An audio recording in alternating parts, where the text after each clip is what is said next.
The grand ballroom of the Riverside Hotel sparkled like something out of a dream. Crystal chandeliers hung from the ceiling, throwing little rainbows across the marble floors. Women in expensive gowns glided past tables covered in white silk, while men in tailored suits laughed and clinked champagne glasses. This was the kind of place where a single dinner plate probably cost more than most people's grocery budget for a month. David wasn't supposed to be here. Not as a guest, anyway. He stood near the massive grand piano in the corner, toolbox in hand, trying to make himself as invisible as possible. His work shirt had a small coffee stain on the collar that he'd tried to scrub out that morning. His hands, no matter how much he washed them, still had the faint marks of someone who worked with them every day. He could feel eyes on him occasionally, the kind of quick glances people give when they're trying to figure out if you belong somewhere. "Dad, this place is huge," his daughter whispered beside him. Sophie was 9 years old, with curious brown eyes that took in everything. She wore her nicest dress, the blue one with white flowers that was getting a little short on her. She'd insisted on coming along tonight, even though David had tried to convince her it would be boring. "Stay close, okay?" David said, giving her hand a gentle squeeze. "I just need to check the piano and make sure it's ready for tonight. Then we'll grab some pizza on the way home." Sophie nodded. But her eyes were already wandering to the fancy decorations and the ice sculpture shaped like a swan. David approached the piano, a beautiful Steinway that probably cost more than his entire apartment building. He'd been tuning pianos for almost 8 years now. It paid the bills mostly. It kept food on the table and a roof over their heads. It wasn't the life he'd imagined when he was younger, but life had a way of changing your plans. He opened his toolbox and began his work, his fingers moving with practiced ease. This was the part he actually enjoyed. The quiet concentration, the satisfaction of bringing an instrument back to perfect pitch. He pressed a key, listened carefully, made a tiny adjustment. Pressed it again. "Does it sound different?" Sophie asked, leaning in close, a little. "Hear that?" He played 2 notes together. That's called harmony. When the notes work together just right, it's like they're singing to each other. Sophie smiled. She was learning piano, too. Though they could only afford an old keyboard from a thrift store, still she practiced every day without him even asking. That kind of dedication reminded him of someone. "Excuse me." A sharp voice cut through his thoughts. "The service entrance is around the back." David looked up to see a woman standing a few feet away. She was probably in her early 40s, with perfectly styled blonde hair and a black evening gown that probably cost more than his car. Her arms were crossed, and she had that particular expression wealthy people sometimes get, like they've just spotted something unpleasant. "I'm the piano tuner," David said calmly. "The event coordinator hired me to prep the instrument for tonight." The woman's eyes flicked to Sophie, then back to him. "I see. Well, the event starts in an hour. Will you be finished by then?" "Yes, ma'am. Just about done." She didn't leave. Instead, she walked closer to the piano, her heels clicking on the marble floor. David recognized her now from the posters outside. Victoria Ashford, tech billionaire and tonight's main sponsor. Her face had been on the cover of magazines, always with that same cool, controlled expression. "You know your way around a piano," Victoria said, but it didn't quite sound like a compliment. "I should hope so," David replied, making another adjustment.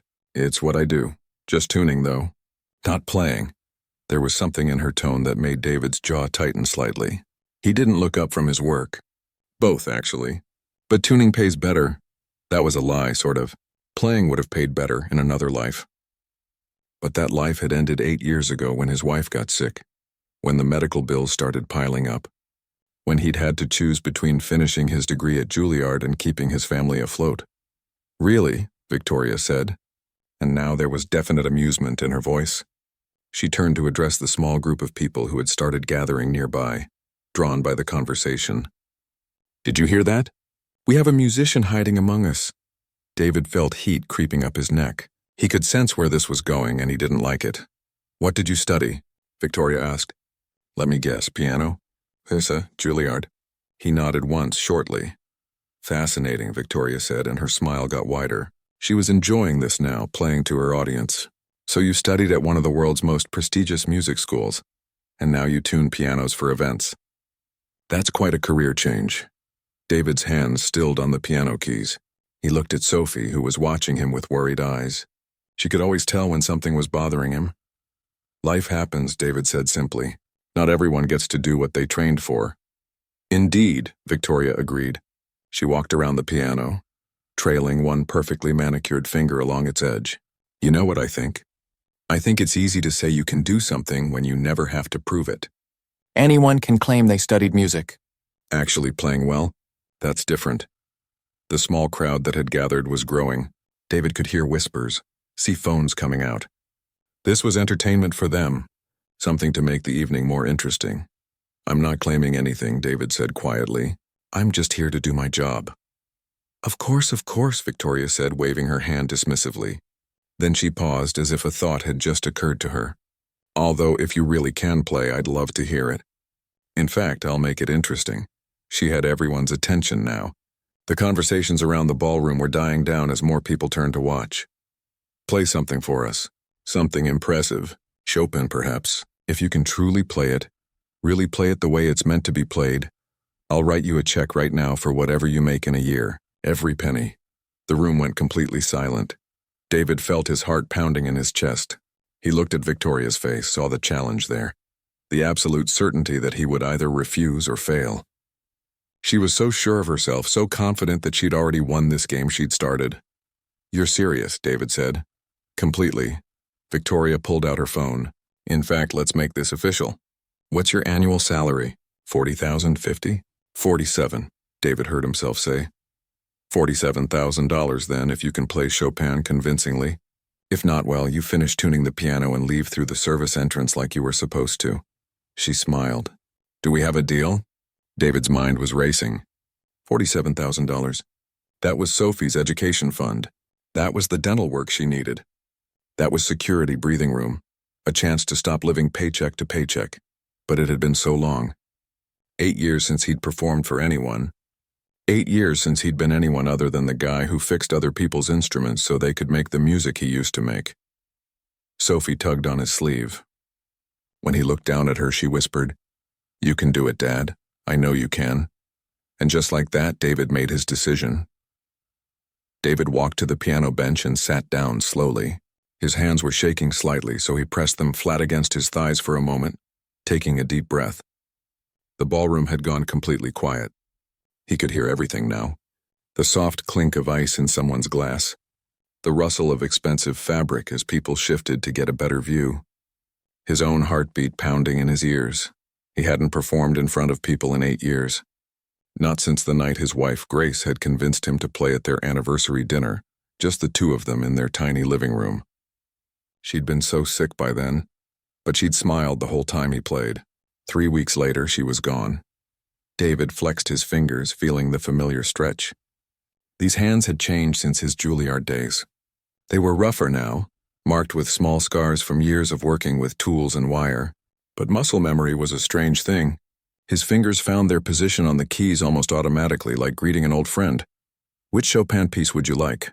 he asked, his voice steadier than he felt. Victoria smiled that sharp smile again. "Dealer's choice. Though if you want to really impress us, Ballet No. 1 is considered one of his most challenging works." Of course she'd suggest that one. It was nearly 10 minutes long, full of technical passages that could trip up even experienced pianists. David almost smiled. She really wanted to see him fail. "Ballad No. 1 it is," he said quietly. Sophie had moved to stand where he could see her. She gave him a thumbs up, her face full of absolute faith that he could do this. That simple gesture steadied something inside him. David placed his hands on the keys. For a moment he just sat there letting himself remember, not the technique or the theory, but why he'd fallen in love with music in the first place. The way it could say things words couldn't. The way a single melody could hold an entire story. Then he began to play. The opening was deceptively gentle, almost like a question being asked. His fingers moved across the keys, and suddenly he wasn't in the ballroom anymore. He was 22 again, playing this same piece for his entrance audition at Juilliard. He'd been so nervous that day, convinced he'd mess up. But Grace had been there in the audience, and every time he'd looked up, she'd been smiling at him. The music began to build, becoming more complex. His left hand laid down a steady foundation, while his right hand danced across the higher notes. This was the part where most people's technique started to show cracks, where the sheer speed and precision required could expose any weakness. But David's fingers knew this piece like they knew how to breathe. They'd practiced it hundreds of times, thousands of times, in dorm rooms and practice halls and eventually in the small apartment he'd shared with Grace. She used to say she could tell his mood by which Chopin piece he played. The nocturnes when he was feeling tender, the etudes when he was frustrated and needed to work something out, the ballads when he was telling a story he couldn't quite put into words. As he played, memories flooded through him. Grace's hand in his at their wedding, the day Sophie was born, and how he'd played Brahms' Lullaby on the hospital piano while Grace slept. The morning the doctor had told them the treatment wasn't working. The way Grace had made him promise to keep playing, to teach Sophie, to not let the music die just because she had to. He'd broken that promise.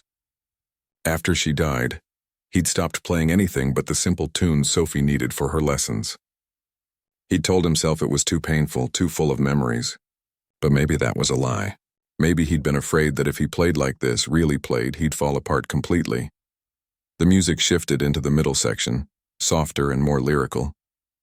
This was the heart of the piece, the moment where technical skill had to give way to something deeper, emotion, truth, the willingness to be vulnerable in front of strangers. David let himself feel it, all the grief he'd been carrying for 8 years, all the exhaustion of working 2 jobs to keep Sophie fed and clothed, all the dreams he'd given up, the life he'd imagined that had never happened, but also the joy. Sophie's laugh when he made pancakes in funny shapes, the pride he felt when she played a new song correctly, the small moments of grace that kept him going. His hands flew across the keys now, the music building to its powerful climax.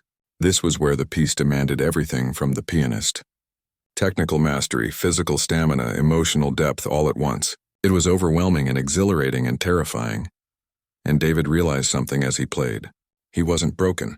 He'd thought these 8 years had worn him down to nothing but survival, that he'd lost the part of himself that made him a musician. But it was still there. It had been there all along, waiting, sleeping, just needed to wake up. The final section arrived, bringing back themes from earlier in the piece but transformed now, deeper and more resonant with everything that had come before. His fingers raced through the cascading runs, never missing a note. The piano sang under his hands, every note clear and purposeful. He played the final powerful chords and let them ring out, slowly fading into silence. For a long moment, nobody moved. The ballroom was frozen, everyone still caught in whatever place the music had taken them. Then Sophie started clapping. Just her at first, her small hands making sharp sounds in the quiet. But within seconds, the entire room erupted. People weren't just clapping politely. They were on their feet, applauding like they'd just witnessed something extraordinary. Some had tears on their faces. Others were still holding their phones up, recording, probably already posting it online. David sat at the piano, his hands still on the keys, breathing hard. He felt emptied out and filled up at the same time. Like something that had been locked away inside him had finally broken free. He looked up and found Victoria. She wasn't applauding. She was just standing there, her phone hanging loose in her hand, staring at him with an expression he couldn't quite read. Shock, maybe, or something else. Something that looked almost like recognition, like she'd just seen something in him that made her see something in herself.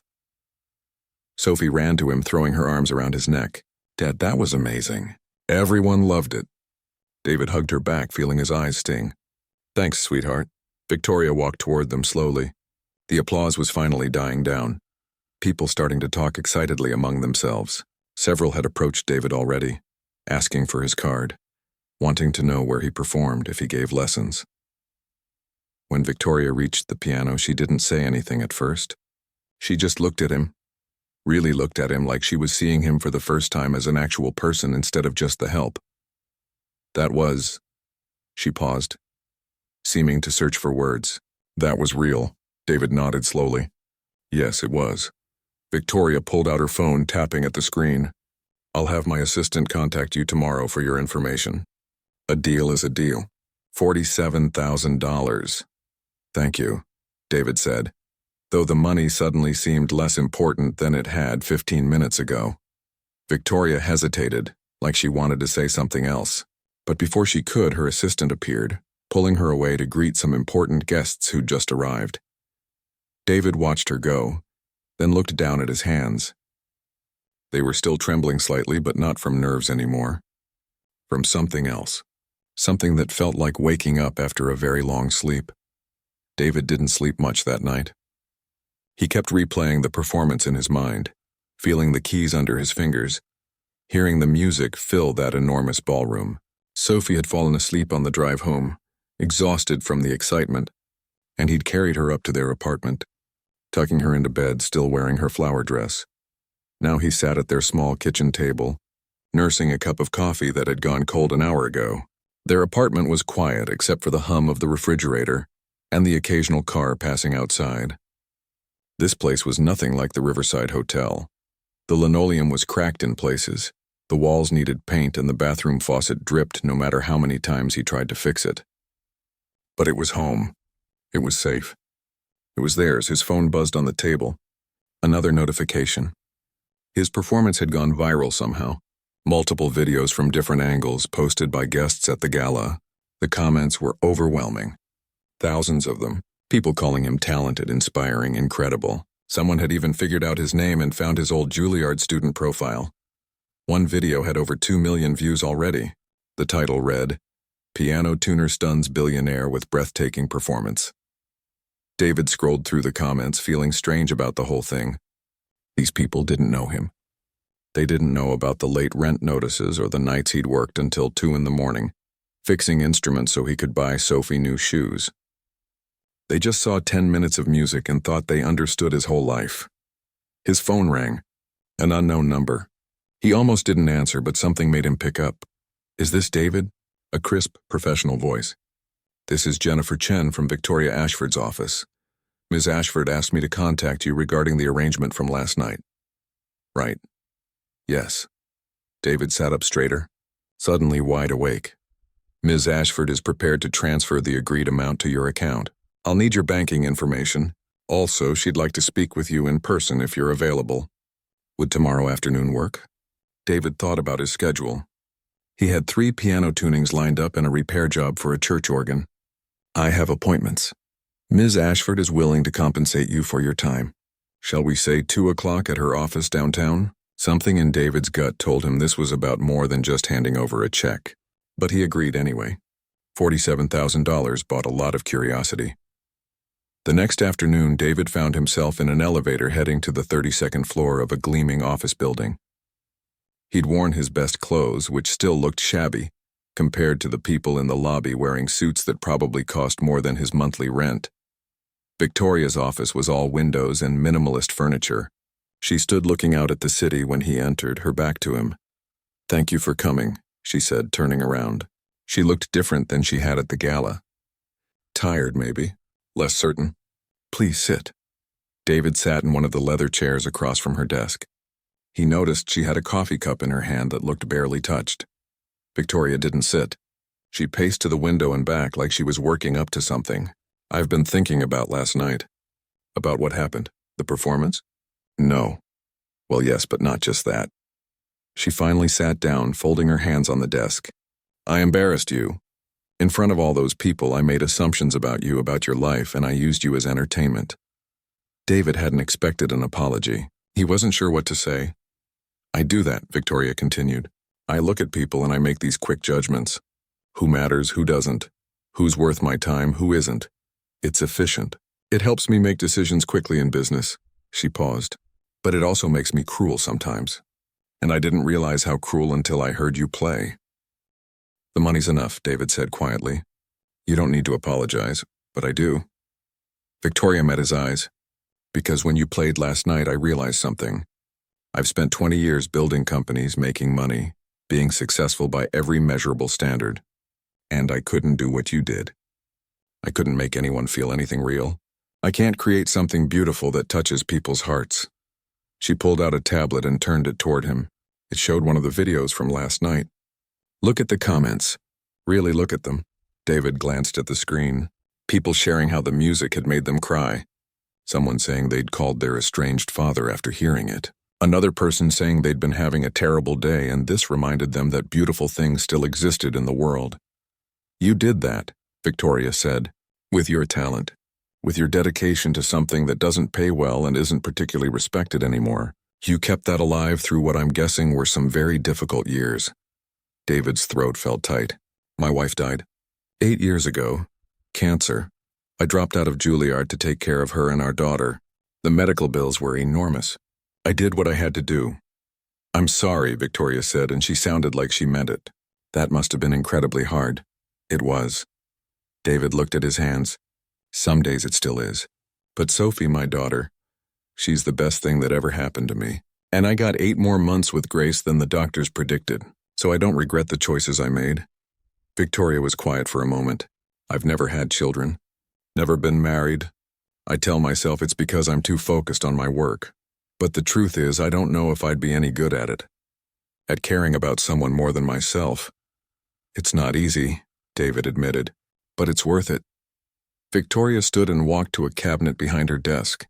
She pulled out an envelope and handed it to David. The check we discussed, but I want to offer you something else too. David opened the envelope. The check was there, made out for $47,000. But there was also a business card. That's the director of a music education nonprofit I fund, Victoria explained. They run programs for underprivileged kids, teaching them instruments, music theory, helping talented students who can't afford lessons. They need teachers, real teachers who understand what music means, not just technically, but emotionally. I have a job, David said, I know, and I'm not suggesting you quit, but maybe a few hours a week? They pay fairly and the schedule is flexible. I think you'd be good at it, better than good. David looked at the card. Part of him wanted to refuse on principle. He didn't need Victoria swooping in to fix his life. But another part of him, the part that had woken up when he played last night, was interested.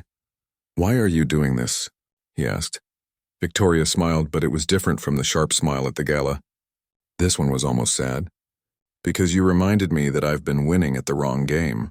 I have more money than I could spend in 10 lifetimes, but I can't remember the last time I did something that actually mattered, something that made people feel the way your music made them feel. She walked back to the window. I'm starting a scholarship fund. For music students at Juilliard who have to drop out for financial reasons. I'd like to call it the Grace Memorial Scholarship if that's okay with you. David felt his eyes burning. He blinked hard, trying to keep it together. She would have loved that. There's one condition, Victoria said. I need you to help me select the recipients. I don't trust myself to choose people based on what really matters. I'll just look at grades and test scores. But you'll know who has the heart for it, who needs the chance. That's a big responsibility. Yes, but I think you can handle it. Victoria turned back to face him. Look, I'm not suddenly a different person because I heard you play piano. I'm still going to be difficult and demanding and probably too focused on business. But maybe I can try to be a little more aware, a little less quick to judge. And maybe I can use some of this money I've made to actually help people who deserve it. David stood up, holding the envelope. I'll think about the teaching position, and I'd be honored to help with the scholarship fund. Thank you. Victoria extended her hand. David shook it. As he left her office and headed back down to street level, David felt something shift inside him. The check in his pocket meant security for Sophie. The teaching opportunity meant reconnecting with music in a meaningful way. But more than that, something else had changed. For 8 years, he'd been surviving. Just getting through each day, paying bills, taking care of Sophie, keeping his head down. Last night, for 10 minutes, he'd actually lived again. He'd felt something bigger than just making it through. Maybe it was time to stop just surviving. 6 months passed like water flowing downhill, steady and inevitable. David found himself surprised by how much had changed, yet how much had stayed the same. He still lived in the same apartment with the dripping faucet, though he'd finally had time to actually fix it properly. He still tuned pianos for a living, though he'd cut back his hours slightly. And he still made pancakes for Sophie every Saturday morning, her favorite chocolate chip kind that she insisted tasted better when he made them. But other things were different now. 3 afternoons a week, David taught at the Harmony Project, the music education program Victoria had connected him with. The kids there reminded him of himself at that age, hungry for music but without the resources most students took for granted. Some practiced on keyboards with broken keys, others shared instruments with siblings, but they showed up every week, eager and determined. There was Miguel, a 13-year-old who took 2 buses to get to class and had hands that seemed too big for piano, but somehow made it work. There was Aisha, quiet and serious, who played with a precision that suggested she practiced every spare moment she had. And there was little James, only 7, who couldn't read music yet but could play anything by ear after hearing it once. They made David remember why he'd fallen in love with music in the first place. It wasn't about the fancy concert halls or the prestigious schools. It was about connection, communication, saying things that ordinary words couldn't capture. Sophie had started coming with him sometimes. She'd sit in the corner doing homework, but he'd catch her watching the other kids, seeing herself in them. Last week, she'd asked if she could help James with his finger positioning. David had watched his daughter patiently show the younger boy how to curve his fingers properly, and his heart had nearly burst with pride. The scholarship fund had launched 2 months ago. The Grace Memorial Scholarship. They'd received over 300 applications from Juilliard students facing financial hardship. Reading through them had been overwhelming. So many talented kids, so many difficult circumstances. Medical emergencies, family tragedies, impossible choices between dreams and survival. David and Victoria met once a month to review applications. These meetings were nothing like their first encounter. Victoria listened more than she talked now. She asked questions. She wanted to understand the stories behind the numbers. This one, Victoria said during their most recent meeting, sliding a folder across the conference table. Tell me about her. David had already read the application 3 times. A 19-year-old violinist whose single mother had lost her job. The girl was working overnight shifts at a convenience store trying to pay tuition, sleeping 4 hours a night. Her grades were slipping, but her professors' letters of recommendation were glowing. They all said the same thing: exceptional talent, extraordinary dedication. She reminds me of Grace, David said quietly. My wife, that same determination to keep going no matter what. Victoria nodded. Then she's in. Who else? They selected 5 students that day. 5 people who would get to keep pursuing their dreams instead of abandoning them. It wasn't enough. It would never be enough, but it was something. As David gathered his papers to leave, Victoria stopped him. There's something I want to ask you. The Riverside Hotel is having another gala next month. They want you to perform, actually perform, as the featured musician. They're offering $5,000. David's first instinct was to say no.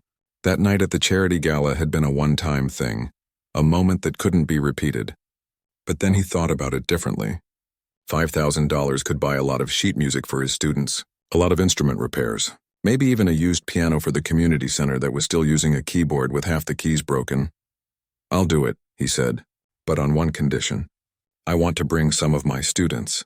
Let them see what's possible. Let those rich people see what real talent looks like when it's not gift-wrapped in privilege. Victoria smiled. I'll make it happen. The night of the gala arrived faster than David expected. He stood backstage wearing a suit that Victoria had insisted on buying him. It fit perfectly, which felt strange. He'd spent so many years wearing clothes that were just good enough that wearing something actually tailored felt like playing dress-up. Sophie sat in the front row, wearing a new dress that she'd picked out herself. She'd wanted the red one with sparkles, and David hadn't had the heart to tell her it might be too flashy. She looked beautiful anyway, sitting up straight and proud, clutching the program that listed David Thompson as the evening's featured performer. 6 of his students from the Harmony Project were scattered throughout the audience, courtesy of Victoria's tickets. Miguel kept staring at the chandeliers.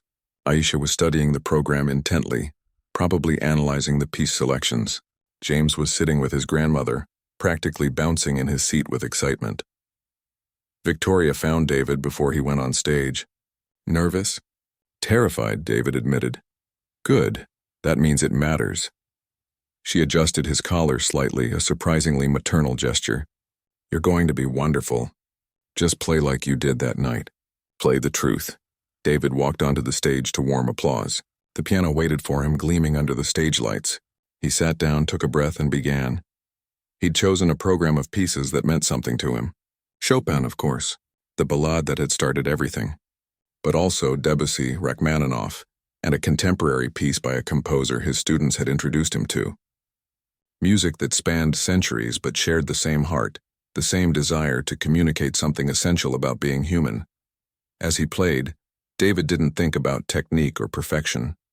He thought about Grace and how she'd supported his dreams even when they'd seemed impossible. He thought about Sophie, growing up brave and kind despite losing her mother so young. He thought about his students, fighting for their chance to make beauty in a world that didn't always value it. He thought about Victoria, and how one cruel moment had somehow transformed into something meaningful for both of them. How easy it was to miss the humanity in other people when you were moving too fast, thinking too much about yourself. The performance flew by. Before he knew it, he was playing the final notes, letting them fade into silence. The applause was thunderous. People stood. Sophie was clapping so hard her hands must have hurt. His students were cheering, not caring that it wasn't quite the dignified response expected at a formal gala. David stood and bowed, feeling overwhelmed by gratitude and joy, and the strange sense that his life had finally caught up with itself, that the person he'd been trying to be for 8 years and the person he actually was had finally merged into one. After the performance, people swarmed him. Concert promoters, music directors, wealthy patrons wanting to fund projects. It was overwhelming in the best possible way. But the moment that mattered most came from Miguel. The teenager approached David shyly, his grandmother standing behind him for support. "Mr. Thompson, that was incredible. I didn't know music could sound like that when you really meant it." "You can do this too," David told him. "You've got the talent and the dedication. Don't let anyone tell you otherwise. Even if we don't have money for fancy schools?" David thought about his answer carefully. The fancy schools help. They open doors. That's why scholarships matter, why programs like ours matter. But the music itself? That doesn't care about money. It cares about truth, about whether you're willing to put your whole heart into it. Miguel nodded slowly, taking that in. Then he smiled, big and bright. "I'm going to practice every day. I promise. I know you will." Later that night, after David had tucked Sophie into bed and cleaned up the dinner dishes, he sat at their old keyboard. It wasn't a Steinway grand piano. It was a second-hand electronic keyboard with a couple of sticky keys, but it still made music. He played quietly, not wanting to wake Sophie. Simple melodies, nothing fancy. Just the sound of notes connecting with each other, creating something beautiful out of nothing but intention and effort. His phone buzzed with a text from Victoria. "Thank you for tonight. You reminded me again why some things matter more than profit margins. The scholarship fund is doubling next year. Your students deserve every opportunity we can give them." David smiled and typed back, "Thank you for giving me a reason to play again. Grace would have liked you eventually." Eventually. She was a good judge of character. She would have seen through the tough exterior. Smart woman. I wish I could have met her. Me too. David set his phone down and played a little longer. Tomorrow he'd go back to tuning pianos and teaching students and being a dad. The ordinary work of an ordinary life. But it didn't feel ordinary anymore. It felt like exactly where he was supposed to be, doing exactly what he was meant to do. Outside his window, the city hummed with its endless activity.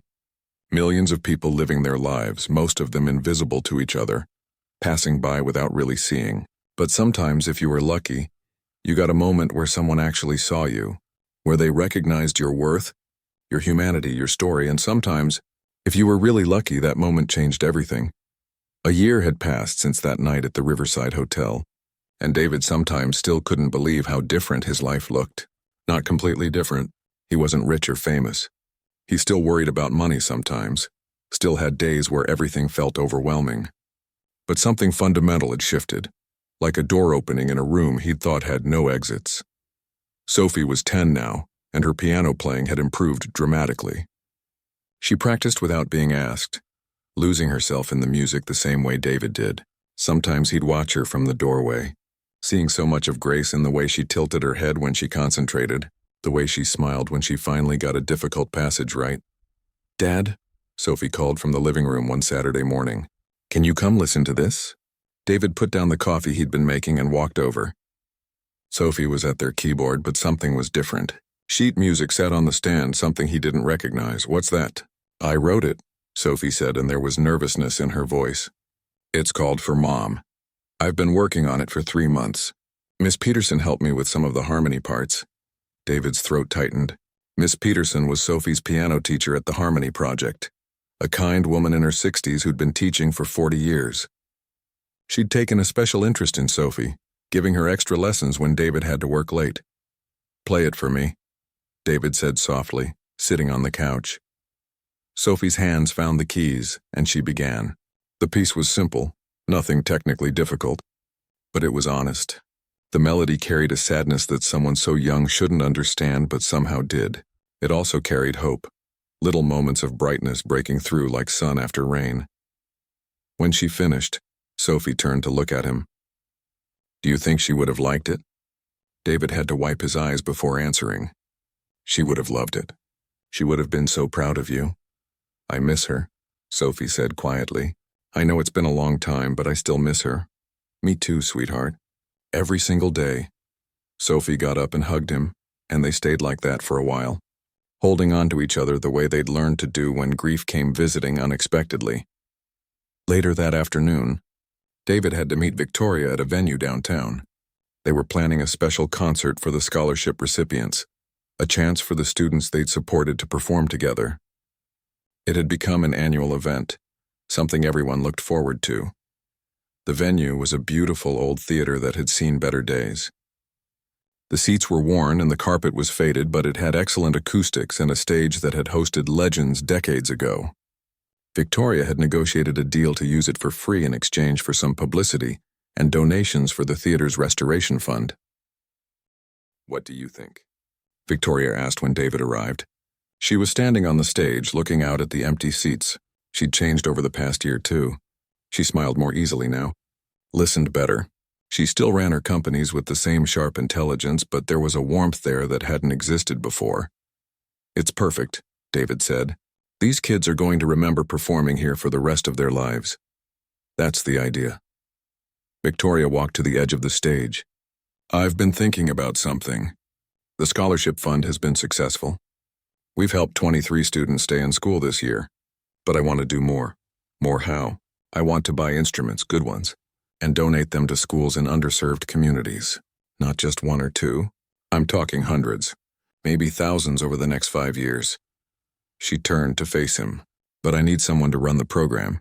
Someone who understands what these kids need, who won't just buy the cheapest option or make decisions based on spreadsheets." David felt his heart start beating faster. "Victoria, I can't. I have Sophie and my students, and the tuning business still pays most of my bills." "I know. That's why I'm offering you a real salary. Enough that you could cut back on the tuning work, focus on teaching and this program. You'd have an assistant, a budget, full autonomy to make decisions." She paused. "I'm not trying to swoop in and save you, David. I'm asking for your help because you're the right person for this. Maybe the only person who could do it right." David walked onto the stage, his footsteps echoing in the empty theater. It was a big decision, scary. It meant trusting that this new path wouldn't disappear, that he wasn't giving up stability for something that might fall apart.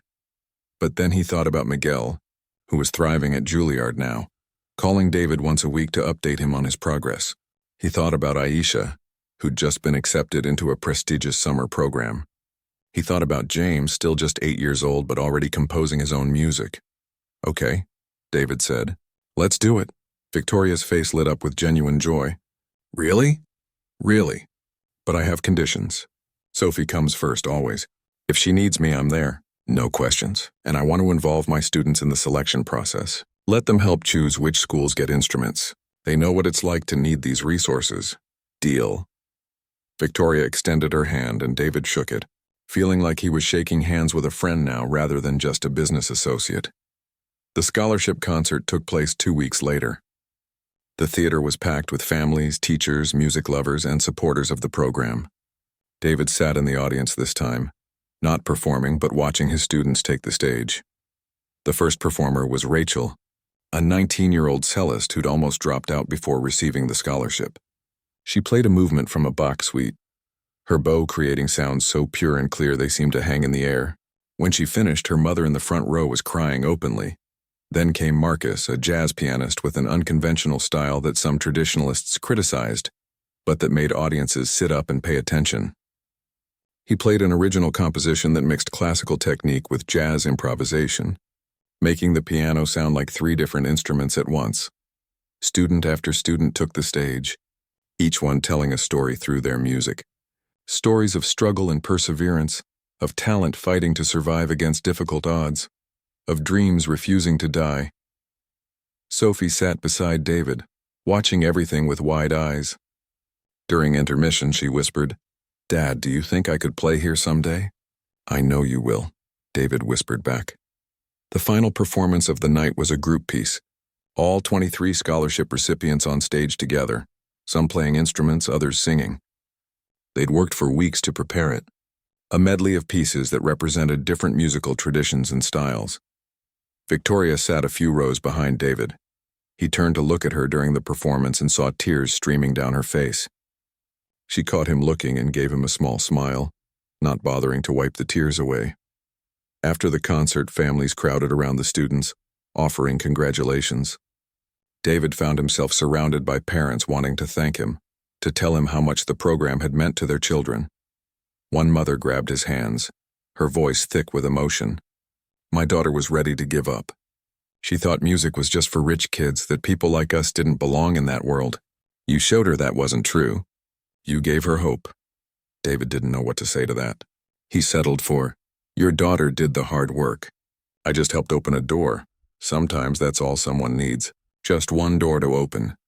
As the crowd slowly dispersed and the theater emptied, David stood on the stage one more time. Sophie was exploring backstage with some of the other kids, their laughter echoing through the building. Victoria was talking with the theater manager about next year's event. David sat at the piano that had been used for the concert. It was a beautiful instrument, old but well-maintained. He played a few soft chords, nothing structured, just sounds. He thought about Grace and how she'd always believed in him even when he'd stopped believing in himself. He thought about that night a year ago when Victoria had challenged him, how angry and scared he'd been, how playing that Chopin ballade had cracked something open inside him. That one moment had changed everything, not because it had made him rich or famous. It hadn't done either of those things, but it had reminded him who he was underneath all the survival and struggle. It had reconnected him to the part of himself he'd thought was lost. And it had shown him that sometimes the people who seem the most different from you, the ones you'd never expect to understand, can end up being exactly who you need to meet. Victoria had challenged him cruelly, yes, but she'd also listened when he played. She'd heard something in that music that made her want to be better. And together, they'd created something that was helping kids who were just like David had been. Talented and passionate, but without the resources to pursue their dreams. Sophie came running back onto the stage, her cheeks flushed with excitement. "Dad, they said we can come back next month for a tour of the backstage area." Can we, please? "Of course we can," David said, pulling her into a hug. Victoria joined them on the stage. That was quite a night. "Yes, it was," David agreed. "Thank you," Victoria said simply, "for giving me a chance to do something that actually matters. Thank you for seeing me that night. Really seeing me." They stood together on the empty stage, three people whose lives had intersected in the most unexpected way and who had somehow made each other better because of it. Outside, the city continued its endless rhythm, full of people with stories, with hidden talents, with dreams they were fighting to keep alive. And somewhere in that city, a kid was practicing piano in a small apartment, hoping that someday someone would give them a chance to be heard.